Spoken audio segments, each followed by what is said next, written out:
Teman-teman, ketika kita menyanyikan bersama keluarga kita, biasanya kita berpikir itu adalah orang di rumah kita, suami, istri, anak kita.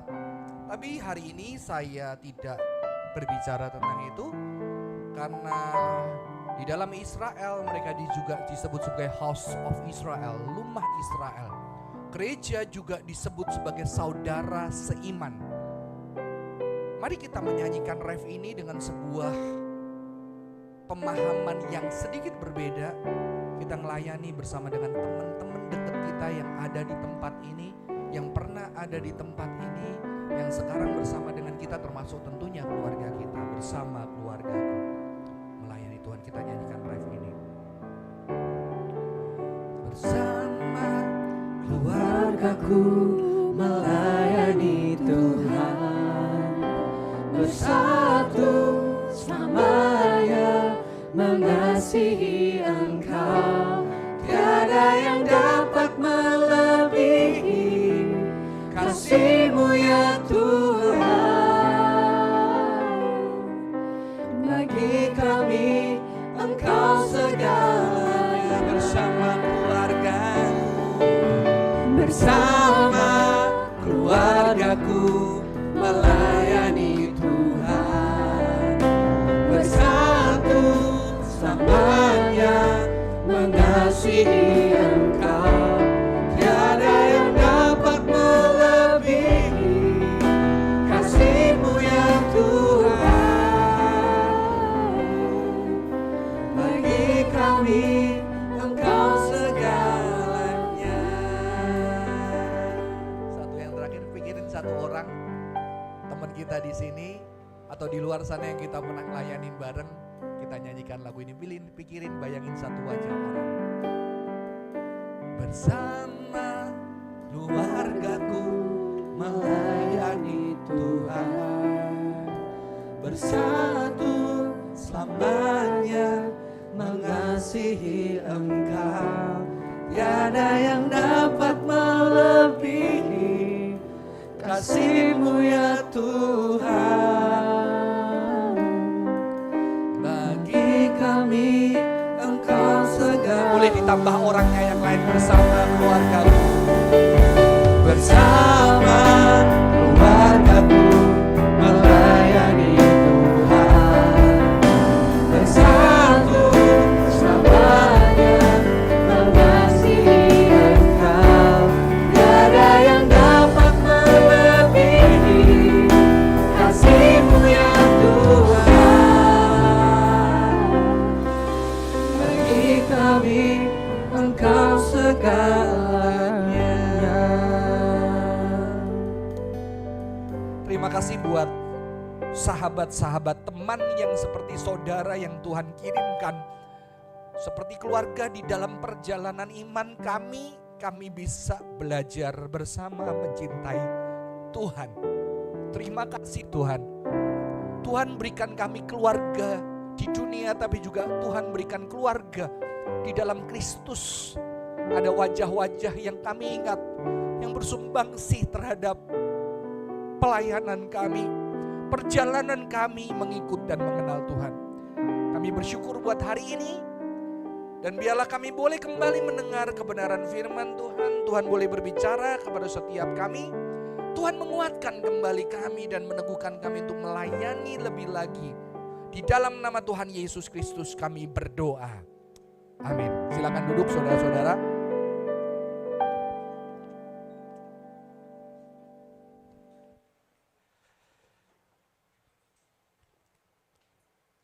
Saudara, tema hari ini kalau kita boleh tahu di sing dan di atas adalah tema yang sama. Di ibadah yang di atas kita memiliki tema yang sama, cuma saya sedikit membahasakannya. Jadi di atas kesakralan keluarga dan jangan berzina. Ya, temanya itu. Jadi teks yang kita baca terkait dengan kata jangan berzina. Amsal 6 ayat 27 sampai yang ke 35 kita akan buka sama-sama, saya akan baca terjemahan yang baru. Amsal 6 ayat 27 sampai yang ke 35. Saya akan bacakan buat setiap kita. Sangat keras ayatnya. Dapatkah orang membawa api di pangkuannya dan tidak terbakar pakaiannya? Atau dapatkah orang berjalan di atas bara dan tidak hangus kakinya? Demikian juga orang yang menghampiri istri sesamanya, tak seorang pun yang menjamahnya luput dari hukuman. Seorang pencuri tidak akan dihina apabila ia mencuri untuk memuaskan nafsunya karena lapar. Kalaupun tertangkap, ia harus membayar 7 kali lipat, seluruh isi rumahnya harus diserahkan. Namun siapa melakukan zina tidak berakal budi. Orang yang berbuat demikian merusak diri.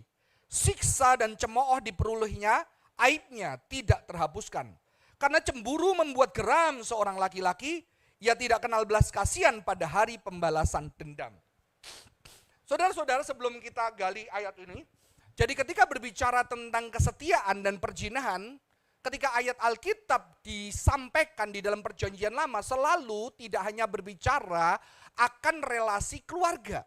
Tapi ternyata ketidaksetiaan terhadap Tuhan, sebuah umat juga ditandai dengan sebuah perzinahan, saudara-saudara. Sebuah ketidaksetiaan yang ada di Alkitab. Dan tidak heran di dalam Amsal kumpulan hikmat-hikmat yang dikoleksi dan dijadikan pengajaran, saudara-saudara, sangat keras menentang ini, tapi kita juga harus lihat apa yang terjadi. Ketika saya belajar filsafat, saya sangat tertarik dengan sebuah kisah The Ring of Gyges. Pernah dengar? Pernah dengarnya Lord of the Rings. Ya. Saya percaya itu terinspirasi dari ini, karena ini jauh lebih lama ditulis oleh Plato. Ceritanya ada seorang petugas kerajaan yang menggali sebuah tanah dan dia menemukan sebuah cincin.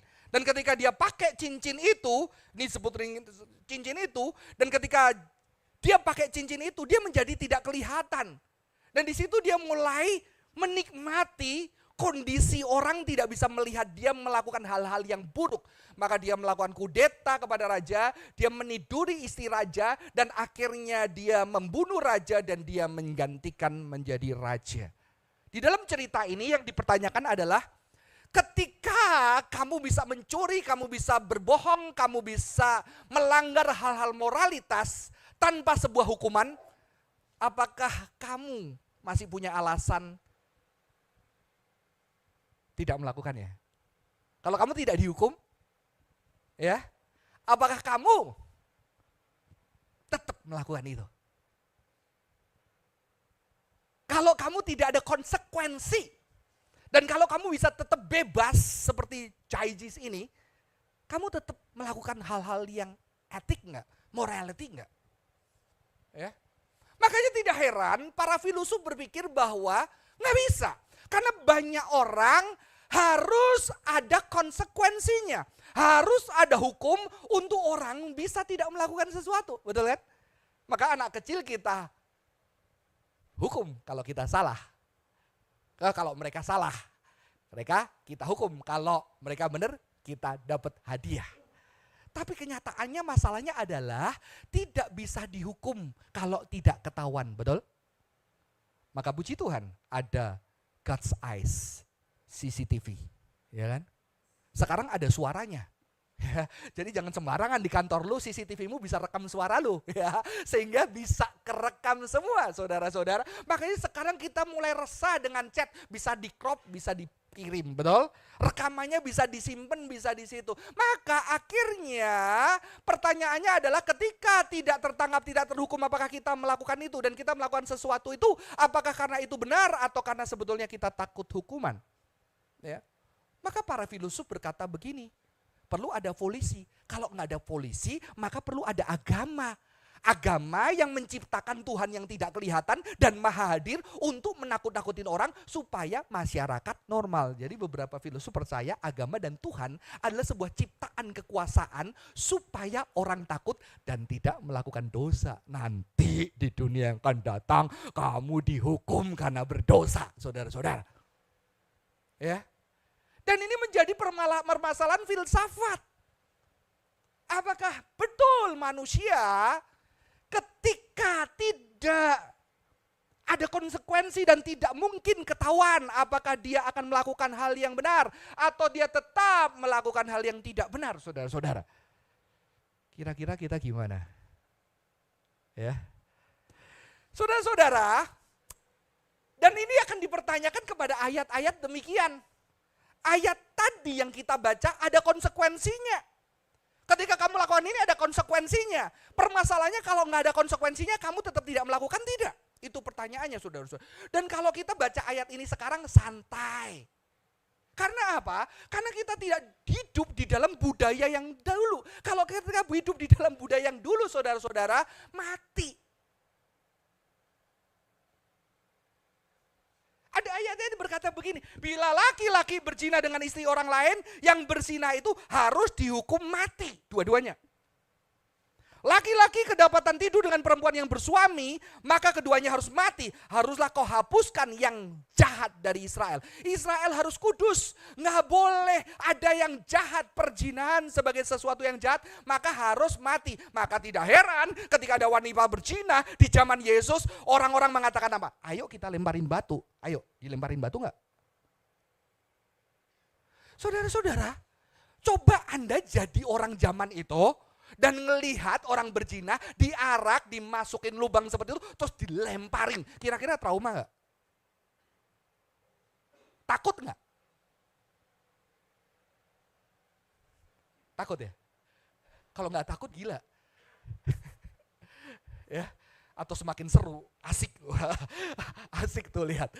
Kok seru kayaknya, karena udah kebiasaan, bisa saudara-saudara. Tapi mengerikan kalau itu terjadi buat kita, betul? Saudara-saudara, jadi apakah Alkitab dibangun berdasarkan sebuah teror ketakutan, sebuah hukuman yang keras supaya orang mentaati itu? Maka kita perlu neraka.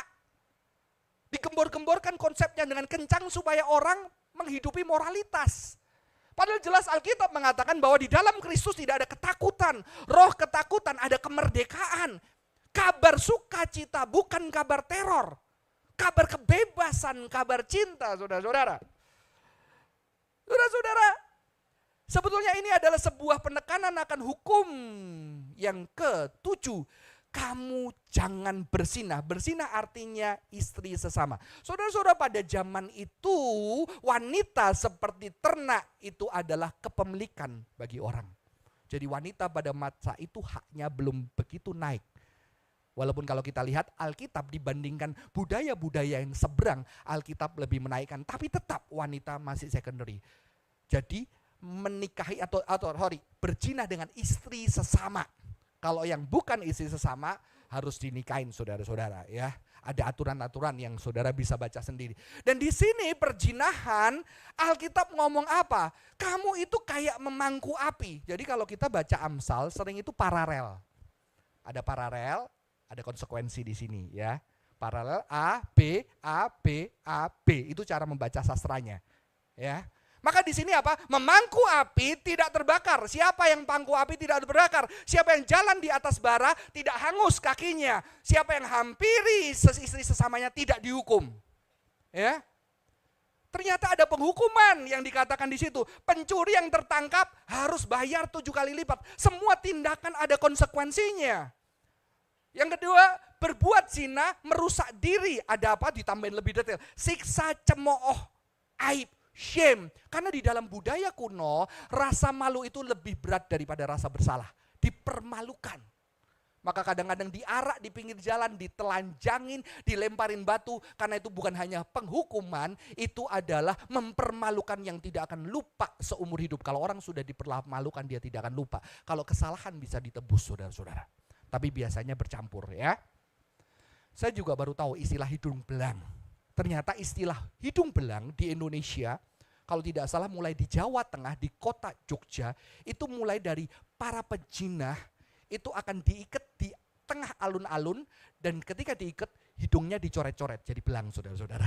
Dan setelah belang, setiap orang yang lewat di alun-alun boleh menggoreskan, saudara tahu bambu ditajamkan, mendoreskan ke tubuhnya sampai darah itu menetes sampai dia mati. Itu istilah awal hidung belang. Ya. Jadi jangan jadi hidung belang ya. Dan di sini dikatakan apa? Pembalasan dendam suami. Ada geram, cemburu dan tidak ada belas kasihan di sana. Saudara-saudara, ayat ini mengatakan apa? Ada konsekuensi akan perbuatan ini. Tapi apakah ayat ini sebetulnya diinspirasi dengan ketakutan? Memang paling gampang nakut-nakutin. Betul ya? Sama anak paling gampang nakut-nakutin sampai dia remaja. Kalau sudah remaja dia nggak takut. Dia akan menemukan segala cara untuk bagaimana kita tidak pernah mengajarkan dia berbohong dan dia akan ahli berbohong. Ya. Dan semakin Anda takut-takutin, semakin Anda akan menemukan dia semakin berbohong. Apalagi kalau pakai ancaman-ancaman. Kamu ya, kalau kamu sampai bohong lagi, kamu gak boleh main sama teman-temanmu. Waduh. Hal yang paling berharga diambil, dia akan terus bohong. Supaya tetap bisa main sama teman-temannya. Saya sudah pakai cara itu tidak berguna. Ya, jadi sekarang saya tidak pakai ancam-ancam. Saya lebih pakai, papa sedih dibohongin. Kamu pernah bohong sama papa, sedih gak kalau papa bohong sama kamu? Ya, jangan pakai takut-takutin lagi. Apakah ini artinya Alkitab diinspirasi dengan ketakutan? Ya. Banyak orang tua yang masih memilih cara ini. Dan saudara-saudara, kan belajar dari Alkitab, kan ada konsekuensinya. Ada konsekuensi, tapi kita harus tahu bagaimana Alkitab ini jiwanya ditulis, saudara-saudara. Ya, saya pernah dibohongi, dan kecewa dibohongin, baru sadar waktu kecil saya juga suka bohong gitu ya. Akhirnya sekarang kesadaran itu membuat gimana caranya ya. Kalau saya tidak ada yang bantu, anak saya bisa lebih tidak berbohong. Maka ketika dia jujur, sekarang anak-anak bagus pakai kalau boleh jujur tapi jangan marah ya. Ya, dia sudah mengancam jangan marah, kalau marah nggak mau ngaku ya. Akhirnya jujur, harus biasa peluk. Terima kasih buat kejujurannya, itu lebih penting dari berbohong walaupun kita sedih.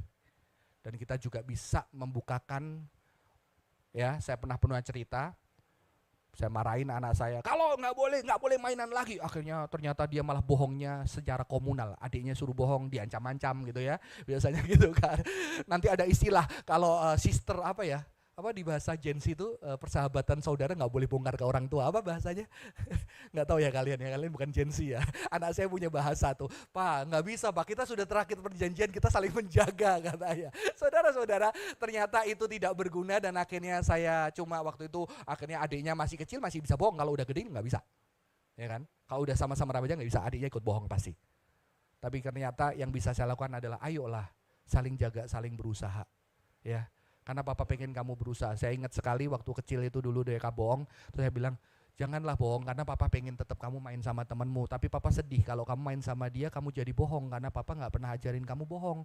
Gimana? Kamu kan 3 orang, temanmu berdua. Gimana kamu 3 orang ya? Papa dukung supaya kamu bisa membuat mereka gak bohong. Oh ya, mereka semangat. Oh ya, boleh main. Dikasih misi saudara-saudara. Ada hari itu mereka, ayo kita ajak ke gereja. Ayo apa? Kreatif lah saudara-saudara. Kalau dilarang, bohong. Saudara. Makanya tidak heran ketika kita mempelajari firman, kita sering melihat itu sebagai hukuman dan aturan. Begitu kita tidak dihukum, kita nggak oke. Betul? Karena kita juga terjebak seperti orang Israel. Kita terjebak karena melihat aturan-aturan yang diberikan Tuhan, karena masalah hukuman. Yang kita takutkan hukuman dan kita tidak tahu isi hati Tuhan. Mengapa dia memberikan aturan itu, saudara-saudara. Dan celakanya kita sebagai orang tua, kita sebagai pacar kita, di pacaran juga ada kesetiaan dan ada aturan-aturan, ya kan? Kita fokus sama aturan, wah gue kalau datang terlambat, gue kalau nggak ngabarin, kalau gue lagi jalan sama temen tidak foto sehingga tahu sebelah gue cewek atau cowok, wah ini gue dimarahin nih. Itu pacar yang posesif, ada banyak ternyata. Kalau pergi sama siapapun harus story dulu supaya kelihatan dia duduk sebelah siapa. Bertobat kalau yang sakit kayak gitu ya. Ada, nggak cuma satu, saya ketemu banyak, saudara-saudara. Ya. Ada, teman-teman. Aturan-aturan itu ternyata yang ditakutkan, akhirnya ditakutkan nanti dihukum, didiemin, dicuekin, dijutekin 3 hari nggak enak. Ya. Tapi kita nggak tahu di balik aturan yang disepakati dan diminta ada apa di sana sebetulnya. Makanya saya mencoba membaca Amsal itu melalui perspektif hukum yang lain. Jadi kalau lihat Alkitab nggak boleh satu ayat. Kata dosen saya, kalau lihat Alkitab itu jangan pakai high heels, kayak pakai high heel di sepatu di salju. Kalau pakai high heel masuk kamu harus pakai sepatu salju. Saya juga belum pernah lihat sepatu salju ya. Yang lebih penampangnya luas, jadi ayat tertentu harus dilihat dari ayat yang lain supaya lebih jelas. Ya. Ternyata di bagian lain, saudara-saudara, aturan itu diberikan karena kasih, love, cinta. Ya, Karena Tuhan mengasihi Israel, maka dia memberikan aturan hukum. Karena Tuhan mengasihi umatnya, Tuhan kasih aturan. Karena orang tua tidak mau anaknya jatuh di dalam kesalahan, dia kasih aturan. Aturan kalau naik Grab tolong difoto Grabnya sehingga papa tahu kamu naik Grab yang mana. Supaya kalau terjadi apa-apa orang tuanya bisa bertanggung jawab. Aturan demi kebaikan. Saya jadi keingat waktu saya ngajar anak SMP. Waktu itu saya menganut postmodern education. Akhirnya saya bilang oke, kebanyakan kalian disuruh taat aturan, gurunya nggak tahu taat aturan. Kamu nggak pernah lihat guru dihukum kan, bener kan? Oh iya nggak pernah, coba kita dihukum. Oke, sekarang kita bikin aturan bersama. Saya juga harus taat. Kalau saya salah, saya dihukum. Wah mereka bahagia banget. Asik, wah. Kalau bapak salah, bapak kayak kita ya, lari di jalan bilang terlambat. Kalau bapak terlambat, jadi kita aturin benar. Kalau terlambat, bawa Alkitab sambil saya terlambat di sepanjang lorong. Jadi kalau bapak terlambat, bapak juga gitu ya. Untung saya nggak pernah terlambat. Terus ada satu murid ya, wah, aku ada aturan baru pak. Aturan baru apa? Boleh duduk di meja. Kenapa nggak boleh? Kan sama-sama kayu. Saya bilang oke. Jadi mau boleh duduk di meja, yang lain nggak berani karena kekuasaan terlalu menekan dan aturan terlalu menekan. Hari itu di kelasnya boleh duduk di meja, silakan duduk di meja. Nggak ada yang berani loh. Anak ini bener ini pak, bener duduk meja. Serius pak, badannya gede. Ya pakai celana pendek SMP kelas 1, badannya gede, duduk di meja model meja IKEA tahu yang plastik itu tahu? Saudara tahu ya? Dan akhirnya saya perintah, ya udah kamu kali ini pelajaran duduk. Wah dia bahagia banget. Akhirnya gue bisa duduk di meja, obsesi kan? Padahal goblok. Saudara tahu saya biarin, saya tahu nanti akan ada sampai titik dia resah. Dan mulai bunyi krek. Setelah 15 menit bunyi itu krek. Kenapa lo? Pegel pak, makanya bodoh lu. Dikasih yang enak nggak mau. Iya pak, jadi masih mau duduk meja 2 jam, 1 hari. Enggak pak, boleh nggak duduk kursi? Ya udah duduk kursi. Saudara-saudara seperti itu. Ya. Tapi kita nggak ngerti kalau mereka nggak dicoba saudara-saudara. Habis itu saya diomelin kepala sekolah, ini pendidikan apa yang kamu lakukan? Nggak boleh aturannya saudara-saudara. Jadi saya nggak cocok ya di sekolah saudara-saudara. Saudara-saudara itu yang terjadi ya. Maka itu kita tahu kalau kita orang Yahudi dan ini yang dipercaya Yesus. Ada seorang rabai Yahudi yang bernama Hillel, the elder. Di dalam tradisi Yahudi dia percaya apa? Apa yang kamu benci, jangan lakukan itu kepada saudaramu. Karena ini adalah isi semua Taurat dan yang lainnya commentary. Maka Yesus mengatakan, yang terutama kasihlah sesamamu manusia seperti dirimu sendiri. Jadi sebetulnya peraturan tadi diberikan di dalam dasar kasih. Ya, tapi sayangnya kita kekristenan menerjemahkan hukum dengan kata nomos, dengan law. Ya, padahal aslinya Torah itu guidance, manual book. Seperti ayah yang bimbingin anak gini loh caranya, tapi diganti dengan law and punishment. Aslinya Torah itu guidance, ya tuntunan, teladan yang dilihat saudara-saudara. Melalui kehidupan orang tua mereka, melalui kehidupan senior mereka. Maka Taurat isinya story bapaknya dulu ada keluarga yang ini, ada keluarga yang taat, ada keluarga yang tidak taat, ada keluarga yang ribut. Itu adalah story untuk menuntun kehidupan anak-anak Tuhan. Tapi menjadi law, hukum, punishment. Saudara-saudara. Dan disinilah maka kalau kita lihat sebetulnya di perintah tadi, Tuhan bilang apa? Merusak diri. Ya. Not only punishment, ada konsekuensi tapi dia tidak mengatakan itu punishment, konsekuensi terbakar, konsekuensi dan itu nyakitin dirimu. Ya. Nyakitin dirimu, enggak cuma nyakitin dirimu, nyakitin hati orang yang kamu berzina, keluarganya, suaminya sampai dipenuhi dengan dendam. Yang tidak terobati seumur hidup. Kalau kamu pernah bicara dengan seorang suami atau istri atau anak yang tahu orang tuanya berzina, kamu akan tahu itu sakit yang tidak bisa terobati dan begitu mengecewakannya. Jadi ini kasih Tuhan bilang apa? Ini nyakitin dirimu. Nyakitin orang lain sampai orang lain pingin nyakiti kamu. Dan celakanya ketika dia menyakiti kamu, sakitnya tetap di sana dan tidak sembuh. Orang membalas akan bahagia, puas. Tapi puas itu tidak bisa menebus segala hal yang sudah terjadi dalam hidup. Saudara-saudara, Alkitab luar biasa. Ya. Jadi Tuhan mau ngomong apa? Bahwa kesalahan kita sebetulnya menyakiti, menghancurkan. Destroy sacredness of family. Dan menghancurkan, makanya saya fokusnya ini bukan hanya keluarga, tetapi sebuah komunitas. Ketika seseorang, orang tuanya berzina, maka orang itu akan mulai bergulat. Apakah betul pria-pria itu bisa setia? Atau kalau itu pria, apakah wanita itu bisa setia? Karena sekarang ketika kita berbicara berzina, tidak hanya pria wanita. Zaman sudah berbeda dengan Alkitab zaman itu, betul? Mereka akan mulai bertanya, dan ketika mereka bertanya ada di dalam sebuah komunitas. Ketika wanita ini dicintai oleh seorang pria, maka dia akan menanyakan, apakah kamu bisa mencintai aku? Karena apa? Orang tuaku yang kuhargai dari kecil bisa ninggalin. Apalagi kamu yang baru aku kenal 1 tahun, 2 tahun. Jaminan apa kamu gak ninggalin aku? Sehingga itu juga melukai cowok yang baik-baik.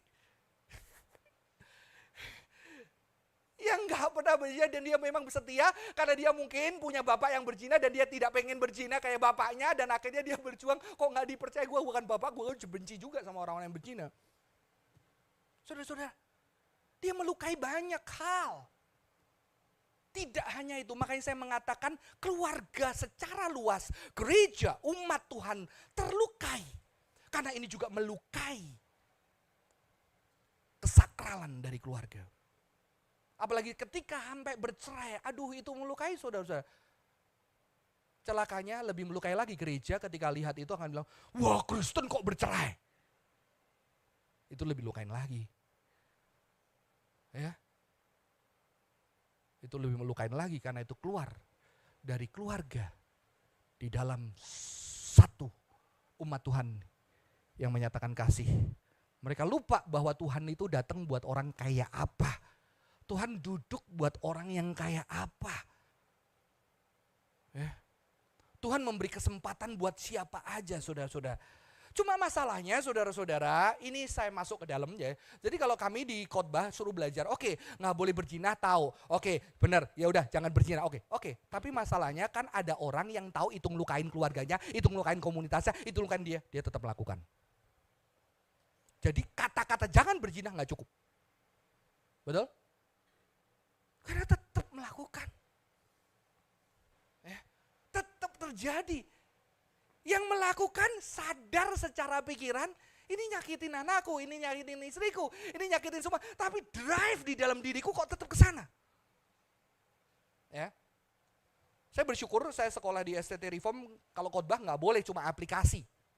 Harus namanya analytical. Kalau aplikasi, oh jangan berzina, karena berzina menyakiti Tuhan, menyakiti sesama, oke, berjanji tidak berzina, selesai.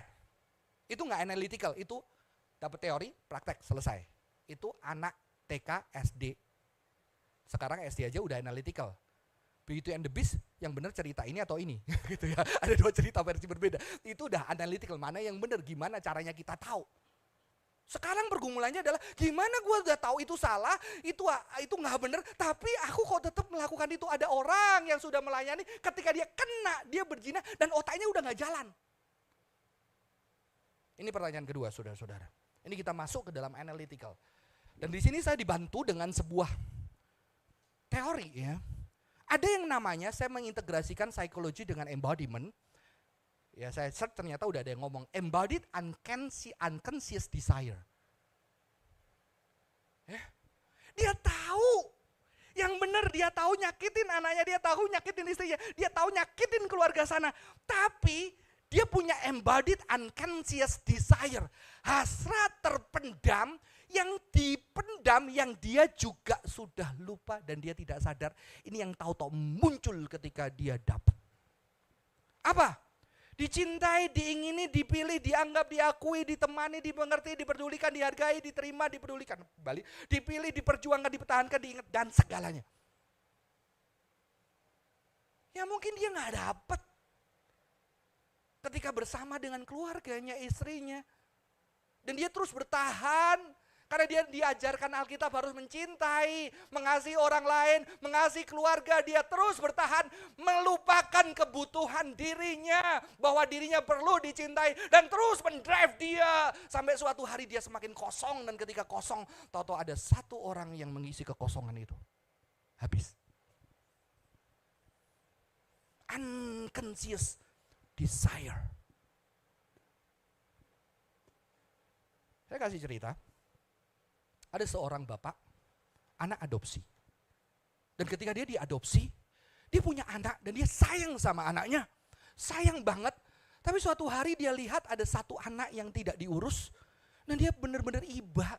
Dan dia kasih perhatian, anaknya udah mulai besar. Dia kasih perhatian ke anak itu benar-benar kayak nggak jelas. Apalagi anak itu perempuan masih kecil. Dia kasih perhatian, dia cukup diberkati. Dan akhirnya itu membuat keluarganya yang luka. Ini anaknya siapa? Kenapa dia lebih cinta anak itu sampai dijadikan perguncingan? Saudara, embodied unconscious desire karena dia tahu sebagai anak yang nggak punya orang tua, yang nggak ada adopsi, dan akhirnya diadopsi. Di situ ada sebuah kebutuhan masa lalu yang nggak selesai, yang akhirnya ada ketika ada kejadian itu dia bisa gila-gilaan tanpa sadar. Jadi perselingkuhan itu bukan hanya wah digoda wewe gombel, enggak saudara-saudara. Ada desire yang kita nggak pernah dengerin, yang sebetulnya Tuhan peduli. Jangan nyakiti dirimu, karena perzinahan itu tidak membuat membereskan kamu semakin sakit. Artinya Tuhan konsen sama apa? Kebahagiaanmu. Tapi kekristenan kerap kali mengajarkan kita tidak konsen juga dengan our needs of love. Betul?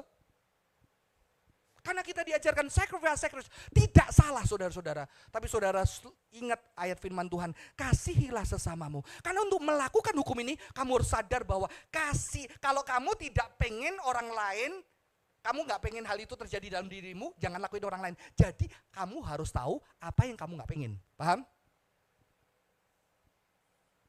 Kalau kamu gak tahu apa yang kamu gak pengen, gimana kamu bisa tahu supaya ini tidak terjadi di orang lain? Jadi ada syarat mengasihi diri yang Tuhan kasih, saudara-saudara. Problemnya adalah apa? Orang melakukan apa? Karena dia mengalami yang namanya numbing. Disembodiment. Udah gak kerasa. Sakitnya udah gak kerasa, udah gak ngerasa kebutuhannya. Udah gak tahu pengennya apa. Saya 6 lama. Karena dari kecil diajarin bukan di gereja, di keluarga anak pertama berkorban, lakuin semua, saya korbanin semua, nggak pernah minta karena orang tua susah, saya semua jalanin. Akhirnya ketika nikah saya juga ya udah istri pengen apa, mau apa saya lakuin semua. Ketika ditanya pengen makan apa, nggak bisa jawab. Puji Tuhan sekarang udah bisa. Kalau istri saya nggak mau ya udah gue makan sendiri. Dulu nggak bisa, lu makan apa gue bahagia, lu bahagia, gue bahagia. Karena gue udah 6. Ketika ditanya, Johan selama ini kamu pengen apa? Nggak bisa jawab. Saya perlu 2-3 hari. Saya pengen apa? Di usia 36 tahun. Ternyata pengen mainan. Fiksasi saudara-saudara dalam psikologi. Saya udah ceritakan, saya ditemenin Cimel sama anak-anak beli action figure di Hot Toys. Ternyata di situ saya baru belajar, oh ini senyum bahagia, mengasihi. Dan ketika ada kebutuhan yang Tuhan cukupkan. Dan tidak pernah seumur hidup anak saya bilang papanya gimana. Tapi hari itu anak saya bilang, lihat wajah saya, papa bahagia ya. Dia gak pernah ngomong selama dia gede. Dia cuma lihat wajah saya pegang mainan, bukan pegang Alkitab. Papa bahagia ya. Saya baru sadar, oh ini. Sejak itu saya berpikir, saya juga mau anak saya tertawa. Saya mau anak saya bahagia. Saya mau orang-orang di temen bahagia. Ya, makanya suruh siapin, oh tema bagaimana game. Ya biasanya kan yang senior-senior pengennya supaya anak-anaknya gak main game ya kan. Tapi yang anak-anak pengen dibela sama saya. supaya main game gitu ya. Susah kan jadi pendeta, ya kan? Tapi waktu saya siapin lihat anak-anak yang main game wajahnya tulus, ketawa bisa nangis. Saya lihat di gereja kok kayak zombie. Kayaknya gerejanya perlu berubah loh. Harusnya di gereja bisa ketawa, kenapa nggak ada? Terus lu bilang nggak boleh main game, tapi di gereja dia kayak zombie, gila lu gitu kan? Kalau kita nggak boleh anak kita, nggak boleh YouTubean terus. Apa yang kita tawarin buat anak kita untuk anak kita bisa tertawa? Sebenarnya anak kita suka main sama kita, tapi kita nggak ada waktu. Saya dulu nggak nawarinya nonton bioskop bareng, lumayan boncot saudara-saudara. Tapi itu membuat mereka mau untuk sesuatu yang lebih membuat mereka bahagia dan bersama. Ya, saudara-saudara kita udah nambing, sehingga tidak bisa mengafirmasi, tidak bisa merasakan, tidak peka akan adanya itu dan menjadi drive yang tidak terkontrol. 6. Makanya ketika 6 kita tahu benar kita salah, kita udah gak peduli perasaan istri kita, anak kita, orang-orang di sekitar kita, orang lain. Karena udah gak bisa ngerasain. 6 adalah musuh manusia modern. Ya, dia udah gak bisa ngerasa. Karena tubuh ini dipaksa berjuang, bekerja. Untuk akhirnya bisa bermain. Ya. Jadi value yang tertinggi adalah bermain, makanya perlu bekerja 8 jam untuk bisa senang-senang. Saudara-saudara. Untuk bisa ngerasain kebahagiaan. Saudara-saudara, jadi golden rule, tadi disebut golden rule. Yesus juga ngomong, apa yang kamu pengen orang lain lakukan kepadamu, lakukanlah itu. Berarti kamu harus rasain apa yang lu pengen. Kalau lu gak ngerasain apa yang lu pengen, gimana lu bisa tahu? Oh aku gak suka diginiin, maka aku gak mau gituin orang lain. Oh aku gak suka, aku tahu rasanya. Punya orang tua yang selingkuh, aku gak mau selingkuh. Karena nanti aku tahu gimana tuh anak-anak yang orang tuanya selingkuh. Ya. Oh aku gak mau orang yang tinggal gak bener sampai punya orang lain, karena aku adalah anak. Anak yang dilahirkan dari perselingkuhan. Sampai aku tanya, nanti kalau papaku mati, aku perlu jenguk gak? Karena papaku bukan papaku adalah papa yang aku lihat di keluarga lain. Saya ngelihat itu, saya ngelihat orang bercerita seperti itu yang membuat, ini sakitnya. Melihat sakit di sekitar kita, tapi celakanya kadang-kadang di dalam sebuah hal-hal yang spirituality, kita dilatih untuk hal sesuatu yang baik. Oh gimana kabarnya, puji Tuhan, haleluya. Oke kok, puji Tuhan, haleluya. Kita gak pernah merasakan pain, yang sebetulnya ada hal yang gak beres. Hal yang kita gak terima, tapi kita berusaha terima dengan kata, puji Tuhan, puji Tuhan. Ya Tuhan baik. Ya, Tuhan sayang gua. Cuma gua belum merasa. Saudara-saudara kita perlu ini. Ya. Jadi solusi saya supaya kita membangun sacredness of family secara keseluruhan. Pertama saudara-saudara, pertama-tama belajar merasakan sakit. Nggak gampang loh. Karena kita dari kecil suruh kuat. Kuat, ada Roh Kudus yang menguatkan, ada Tuhan yang itu kan, ya kan? Betul. Tapi kalau untuk ada yang orang yang ngomong kuat dulu, kamu harus ngerasa nggak kuat. Kalau enggak, Mai kuat Mai. Gue nggak ngerasa berat kok gitu ya. Ya. Saudara-saudara perlu belajar merasakan rasa sakit. Saudara saya, orang yang memaksa diri, saya atlet wusu. Olahraga itu pagi bangun tidur, siang pulang sekolah, malam sehari 3 kali. Apalagi sebelum pertandingan, ngikat 5 kilo. Kalau main basket juga, saya atlet wusu, saya main liga basket mahasiswa. Kalau kalah dikasih rompi, jadi main basket pakai rompi besi saudara-saudara. Makanya gak heran sekarang kaki saya ancur gitu ya, kurang vitamin ya. Dulu latihan di paving saudara-saudara, lompat-lompat, nendang-nendang di paving saudara-saudara. Tapi saya harus kuat demi mencapai sesuatu, demi saya juara, demi saya membuat diri saya bangga, demi saya tidak direndahkan orang tua gak punya uang, paling tidak saya punya prestasi. Demi diakui saya memaksa tubuh saya sedemikian rupa, sampai akhirnya tubuh itu teriak saya kena liver, di 6 bulan gak bisa ngapa-ngapain saudara-saudara. Dan ternyata itu gak selesai. Ternyata bahkan setelah kuliah S1, Saya punya mentor, dia bilang, coba Johan lu duduk aja di depan, lihat bintang, terus lu coba rasain aja semua badanmu. Begitu saya duduk rasain, waduh, ternyata saya rasa kaki saya itu sakit banget saudara, karena udah kena ankle sekitar 30 kali. Udah gede sebelah. Sakit dan saya, karena saya gak punya waktu untuk gak ngerasain. Akhirnya saya nuntut orang apa? Nuntut orang keras seperti saya. Karena gue kuat, lu gak kuat. Nggak pernah punya waktu untuk ngerasain.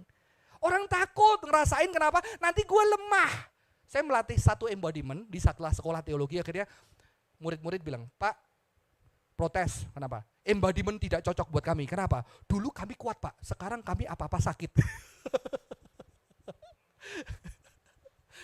Dulu kami kuat Pak, kami bisa jalan di hari, sekarang aduh sakit. Jangan ajarin kami embodiment. Saya biasa ajarin gimana kamu hari ini, lihat wajah siapa paling kesel, lihat wajah apa paling seneng, pelajaran apa paling bersekel, kerasa di tubuhmu apa kalau kamu kesel, coba nafas, coba rasain, gak apa-apa kamu marah kecewa. Saya latih itu ke mereka. Dia bilang gak kuat Pak, gak kuat karena aku gak kuat, sekarang gampang menyerah saudara-saudara. Tapi jangan salah, itu akan membuat kita bisa merasakan juga rasa nikmat, rasa sukacita dan rasa berkat. Maka di dalam dunia neuroscience sekarang diajarkan kalau sehari di akhir hari coba tanya sama anaknya, kamu 3 hari yang kesel hari ini apa? Terus habis itu, kamu 3 hari yang bahagia apa? Dan terbukti di dalam 6 bulan anak-anak lebih cerdas, lebih gampang menangkap pelajaran. Karena dia merasakan yang buruk dan yang baik. Dan Alkitab jelas mengatakan ada waktu tertawa, ada waktu menangis. Berarti sungguh merasakan. Alkitab berdoa jelas. Jadi orang Yahudi kalau berdoa makan, saya udah ceritakan. Bukan Tuhan kuduskan dari segala klenik, pesugihan dan Tuhan thanks buat anggur yang ditanam di kebun anakmu, Kris, yang sangat menyegarkan tubuhku. Terima kasih untuk samcam babi. Waktu itu gak ada makan babi ya saudara-saudara. Wah terima kasih untuk vitamin gitu ya, yang Tuhan ciptain dari keluargaku, dari saudaraku. Jadi dia embrace joy. Bisa kerja, kasihan mama saya ada, saya berangkat ke kota Surabaya dengan sebuah keyakinan. Bisa kerja, kasihan mama saya ada, saya berangkat ke kota Surabaya dengan sebuah keyakinan saya bisa jadi orang. Tapi ternyata di dalam sebuah KKR, saya harus datang dengan Tuhan. Ternyata saya harus mengaku bahwa saya kecewa dengan orang tua saya dan saya membutuhkan kasih seorang papa. Dan saya datang di hadapan Tuhan, Tuhan ternyata aku butuh kasih seorang ayah. Dan di situ saya sedikit tes main-main gara-gara Adeline. Oh ternyata saya ini si mandiri yang setia. Ternyata dia sedikit tes main-main gara-gara Adeline. Oh ternyata saya ini si mandiri yang setia. Ternyata dia si klingi. Ya, ternyata saya kurang klingi sama dia, tapi begitu ada anjing yang lebih klingi, dia sedikit menghibur. Ternyata ada yang mengklingiin dia, saudara-saudara ya. Ternyata saya kurang, dan itu bisa disyukur. Saya yang sedikit cemburu. Kalau anjing gak pernah dimarah-marah, kalau anjing gak pernah dibentak, kalau anjing gak pernah. Saudara-saudara, that is a blessing. Makanya saya tetap berjuang. Mata saya alergi, kalau kena bulu anjing saya berjuang. Minum obat supaya anak istri saya bisa berbahagia. Karena ada hal-hal yang mungkin saya tidak bisa berikan. Ya, saya harus berjuang. Sofa saya 1 habis. Saya harus berjuang, beberapa buku mahal saya robek. Saya harus berjuang, saya yang nyariin tempat makannya supaya teratur, saya pasang kandangnya, saya pasang tempat minumnya, supaya anak istri saya bahagia. Tapi ternyata juga saya tahu, ternyata saya nggak boleh terlalu berjuang. Saudara, seumur pernikahan saya tanya Cimel, saya baru breakdown 2-3 minggu lalu, nangis. Gara-gara anjing, saudara-saudara. Ya, mereka tidak tahu anak istri saya sayang gitu ya. Tapi mereka tidak tahu bahwa ternyata saya terus berjuang, saya berusaha menahan hal-hal yang saya nggak bisa tahan. Ternyata saya butuh didengerin. Ya, saya minta tolong jalanannya 15 menit, kalau 15 menit dia di rumah gak rewel, gak hancurin. Ternyata anak saya sudah bertahun-tahun tidak mau melakukan itu. Tolong jangan ditaruh di kursi. Ternyata anak saya taruh kursi, akhirnya saya harus minum obat, mata saya panas gatal sekali. Ya. Tolong jangan ke sini, tidak dilakukan. Akhirnya saya, saudara-saudara, kemarin saya nangis kayak anak kecil. Ya, di depan anak saya bilang, Papa berjuang semua ini, keluarin uang semua ini. Ternyata Papa juga butuh kamu sayang sama Papa. Karena Papa gak bahagia. Karena apa? Setiap yang keluar, yang bangun pagi saya, yang nginjak tahi saya, yang nginjak pipi saya. Kemarin puji Tuhan suatu hari anak saya nginjak tahinya. Wah, rasain gitu saudara-saudara. Tapi saya bersyukur istri saya. Waktu saya breakdown, saya nangis. Saya benar-benar nangis, saudara-saudara. Ternyata aku butuh didengerin. Aku butuh disayangin. Kamu sayang anjing, tapi Papa butuh sayang. Papa korbankan banyak kebahagiaan Papa. Saya punya trauma dengan kotoran, saudara-saudara. Dan setelah itu, saya bilang sama istri saya, breakdown nih, saya ngerasa salah. Karena saya gak pengen jadi orang tua yang bisa meledak, gebrak meja dan nangis. Saya gak pengen. Tapi saya melukai mereka, saya tahu. Ya. Dan di situ langsung anak saya peluk, Papa jangan ngomong gitu, nggak suka, kayak nggak mau cinta. udah nggak, biarin. Tapi akhirnya saya coba membiarkan diri saya dipeluk, membiarkan diri saya dipeluk. Dan saya bilang sama istri saya lagi nggak pengen ngomong, saya lagi breakdown. Tahu istri saya chat, sorry ya, Cimel itu jarang minta maaf saudara-saudara. Bukan yang negatif, saya nggak jelek-jelekin, ya. Sorry, aku yang memilih anjing dan sampai kamu jadi kayak gini. Waduh, itu bahagia. Cimel punya nggak mau minta maaf, ada storynya karena dia banyak orang minta maaf tapi melakukan yang sama. Jadi lebih baik berubah daripada minta maaf. Dan dia melakukan cara mencintai seperti dia. Padahal saya menuntut maaf. Saudara-saudara, ternyata kita butuh dicintai. Kita butuh jateng kepada pasangan kita. Ya. Kita harus berjuang mengasihi, yes, tapi kita juga harus jujur sebagai manusia. Ternyata pasangan kita, orang di sekitar kita, Tuhan bisa gunakan untuk mengasihi kita. Sehingga itu tidak diisi oleh si jahat dengan membawa kita di dalam kejatuhan, betul? Yang terakhir saudara-saudara, belajar merasakan kasih yang nyata, ngerasain. Ya, saya ngerasain sekarang, oh ya seneng loh, saya bilang thank you ya. Udah bilang itu adem banget saudara-saudara ya. Mungkin bersyukur juga dia sekolah di STT Reform Muda Belajar Konseling ya. Katanya praktek, wah jadi saya ini ternyata pasien yang dipraktekin saudara-saudara. Yang kedua melatih kepekaan, gak cuma itu, kalau kita peka, kita akan peka sama sesama. Karena kita udah peka sama diri kita. Awareness. Ketika saya belajar embodiment, saya harus peka dengan tubuh saya, kalau sakit gimana, kalau down gimana, kalau keluar gimana. Terus setelah itu, step selanjutnya saya harus peka sama orang. Jadi saya harus lihat orang ketika saya senyum, ekspresi dia senyum gimana. Saya lihat ketika sebelum saya senyum, dia bete karena kerja gimana. Saya tanya gimana keadaannya, saya harus melihat setiap goresan-goresan wajahnya dan apa yang saya rasakan ketika dia senyum sama saya. Konsen dan kepekaan terhadap sesama juga bisa dilatih. Ya, karena ayat tadi, kepekaan terhadap Tuhan, peka terhadap Tuhan, gak mau kita menyakiti diri, Tuhan gak mau nyakitin kita sesama, maka kita perlu tahu apa yang menyakiti diri kita sehingga kita tidak mau orang lain tersakiti dengan kita, saudara-saudara. Dan lebih dalam lagi, ternyata orang lain punya sakit yang berbeda, yang kita pikir itu tidak menyakiti, ternyata menyakiti. Dan kita bisa tanya, apa yang membuat kamu bisa merasa dicintai dan tidak tersakiti. Dan itulah pentingnya di dalam sebuah praktek menjaga kesakralan keluarga kita. Ada teman kita yang butuh pujian, ada teman kita yang tidak butuh pujian karena dia luka dengan pujian. Karena setelah pujian, iya kamu harusnya bagus, tapi papa percaya kamu bisa lebih bagus. Jadi dia sudah curiga dengan kata-kata pujian, saudara-saudara. Jadi ada yang begitu, jadi jangan puji orang itu. Ya, saudara-saudara, saya akan akhiri dengan sebuah cerita. Bagaimana membangun kepekaan. Sebelum kita mengalami, saya akan bacakan sebuah kisah. Ini Samko ya, saya baca seminggu saudara-saudara beberapa tahun lalu. Samko ya, ini namanya Kwan Kong yang disembah sebagai dewa Kwan Kong. Di dalam ceritanya seperti ini. Cao Cao itu musuhnya Samko. Dan Cao Cao berhasil menangkap Samko. Dan Cao Cao tahu 3 saudara itu kan Liu Bei, Kwan Kong, sama siapa lagi? Zhuge Liang, satu lagi siapa ya? Wah kalian lebih ya, Changfei. Saudara, 4 saudara itu sangat akrab sebagai sebuah keluarga. Ternyata Cao Chong ngerti ini jenderal yang gak pinter-pinter banget, tapi kalau perang jagoan. Maka ketika ditangkap dan istri-istrinya Liu Bei ditangkap bareng sama Samko, Cao Chong sengaja menaruh Samko tinggal serumah sama kakak iparnya selama 12 tahun. Dan luar biasa, selama 12 tahun Kuan Kong berhasil menjaga norma susila. Manusia adalah makhluk yang berperasaan. Orang yang tinggal bersama selama 12 tahun pasti ada perasaan, namun Kuan Kong bisa menjaga kesucian. Saudara, kisah-kisah orang bisa membantu kita juga, betul?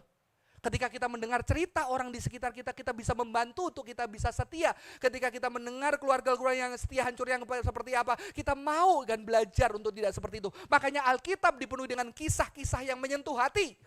Cuma sayangnya orang Kristen, kembali orang Kristen selalu menafsirkan dengan hukum tidak hukum, hukum tidak hukum.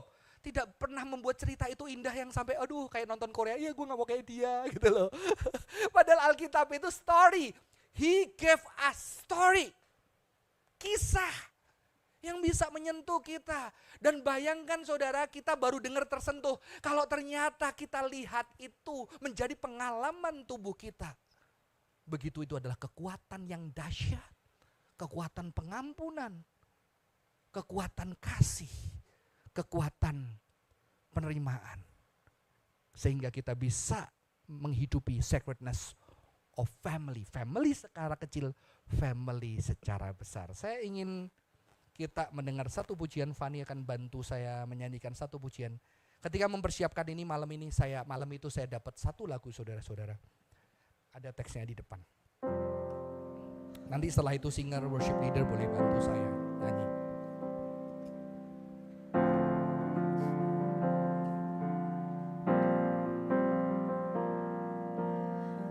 Keep fighting voices in my mind that say I'm not enough.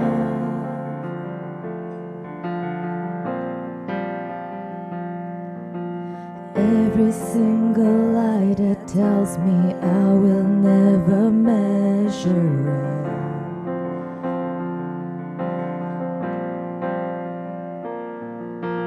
Am I more than just the sum of every high and every low?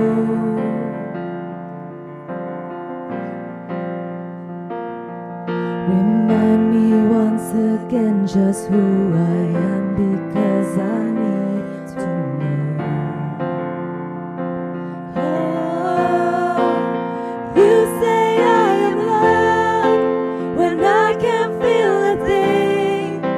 You say I am strong when I think I am weak. You say I am held when I am falling short, when I don't belong. Oh, you say I am yours, and I believe. Oh, I believe what you say of me. I believe. Only thing that matters now is everything you think of me.